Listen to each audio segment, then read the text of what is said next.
Naam, ni sauti malizawa kabisa ya official Miss Zilili. Leo nakuletea simulizi ya majonzi ambayo iliyojaa visa mbalimbali katika jamii yetu ya sasa na inayoendelea.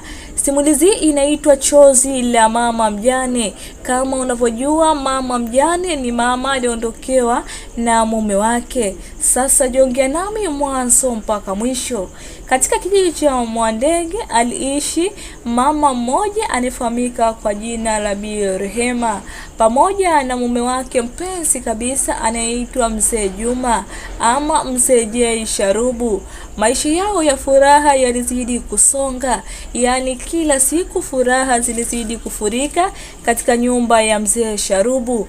Walibarikiwa kupata watoto wawili, yani mtoto wa kike pamoja na jembe la familia.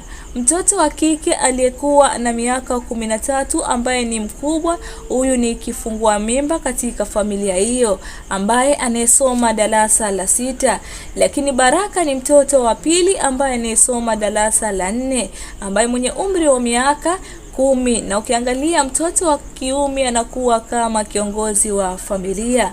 Maisha yalizidi kusonga katika familia ama nyumba ya Mzee Sharubu. Furaha kila siku na vifujo zilizidi kufurika.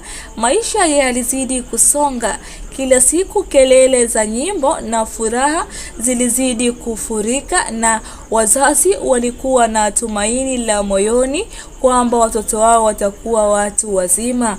Mzee Sharubu ama Mzee Juma alikuwa mfanya biashara wakati wa mazao ya chakula. Tukizungumzia mazao ya chakula sana, ilikuwa ni mazao ya nafaka kama mpunga, mahindi, uwele na maharage. Lakini mzee huyu alizidi kupambana kutokana, hakujali umri wake ni mkubwa kiasi gani. Alizidi kupambana shambani, polini, kuhakikisha familia yake inaishi katika maisha yaliyokuwa bora. Lakini Bi Rehema akumtupa mkono mume wake. Walienda bega kwa bega. Alikuwa anafanya kazi za nyumbani kwa unyenyekevu, kuhakikisha kila siku mkono unaenda kinywani na chakula bora kilipikwa katika nyumba hiyo. Siku moja Mzee Juma alimuita chumbani mke wake kwa furaha zaidi na tabasamu lililofulika usoni mwake. Lakini Bi Rehema alikuwa na fundo mdomoni mwake. Akameza mate yake taratibu na kumuuliza mume wake kwa mahaba, "Naam, habibi wangu wa maisha yangu, naomba niambie kipenzi changu, leo nakuona ni mwenye furaha." Mzee Juma alishika viganja vya mke wake na kwa kufikisi huku akimwambia, "Chakula cha leo ni chakula pendwa katika maisha yako."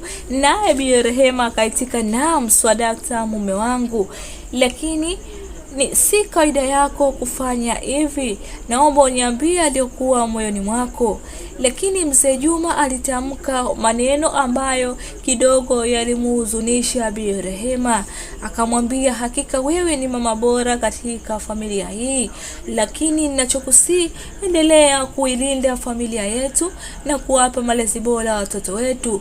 Lakini Bi Rehema alimwangalia mume wake kwa huzuni huku akitabasamu mdogo na kumuuliza, "Naam mume wangu, furaha yetu ni familia yetu. Hakika sisi ni wazazi wa watoto wetu. Tunatakiwa tuwape malezi bora watoto wetu."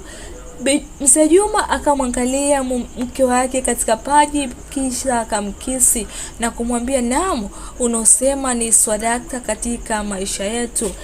Lakini siku zilizidi kusonga, maisha yalizidi kukatika, nao miaka na siku zilizidi kuenda. Hatimaye Juma alifika. Alikuwa ni mzee sana, kiashiria kwamba ukimwangalia miaka 80, lakini alikuwa anajituma katika familia yake. Bi Rehema alikuwa si mzee sana, bali ni mzee wa makamo, lakini watoto wao walikuwa wameshamaliza shule za msingi. Kama unavyojua, maisha ya kijijini si maisha ya kuendelea na elimu, lakini Baraka alijikita kuwa mfanyabiashara, akamsaidia baba yake, lakini Amina alikuwa nyumbani anamsaidia mama yake. Lakini siku moja usiku, mzee Juma, mvua zikiwa zinanyesha, mzee Juma alipata ajali mbaya ambayo ilikuwa ikipoteza maisha yake. Sauti ama maneno ya majirani yalitawala kila kona kuhakikisha kwamba kifo cha mzee Juma kimetawala. Lakini familia ya mzee Juma walipata taarifa alfajiri, yaani sauti hiyo ama taarifa hiyo ilikuwa kama kifijo cha kulalua mioyo ya wafiwa hao. Bi Rehema alilia kwa huzuni mkubwa na kwa kwikwi zilizofurika moyoni mwake, lakini Baraka na Amina hawakutaka kuamini kifo hicho. Lakini hakika ni kwamba kifo cha mzee Juma kilisikika ama kilifika ukingoni hapo. Lakini familia hiyo walilia kwa kwikwi ambayo zilokuwa hazina kifani katika maisha yao. Lakini siku ya msiba ilifika, hatimaye ikawa mchana, mwishowe akaenda kuzikwa. Lakini siku ya msiba ikapita, wafiwa wengine, ndugu, jamaa na marafiki walikuja, walishiriki pamoja.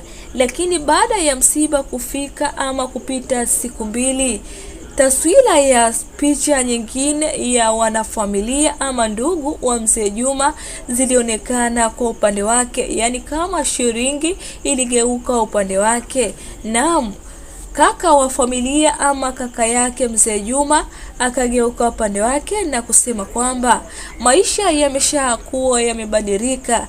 Hakika Bi Rehema alibadilishwa jina na kuwa mjane, ambaye mjane asiyekuwa na mafanikio. Alitukanwa matusi japo alikuwa akizuka, lakini Bi Rehema alilia kwa kwikwi siku zote, akikumbuka furaha ama upendo wa mume wake. Kila siku akiwa anajisemea, yuko wapi kipenzi changu Juma, yaani tarajio ama furaha ya moyo wangu ama furaha wa familia yangu. Hakika wewe ulikuwa baba bora katika maisha yetu, na sasa tumekutwa na msiba mzito ambao kila siku hautosahaulika. Watoto wanalia na kudharaulika, ndugu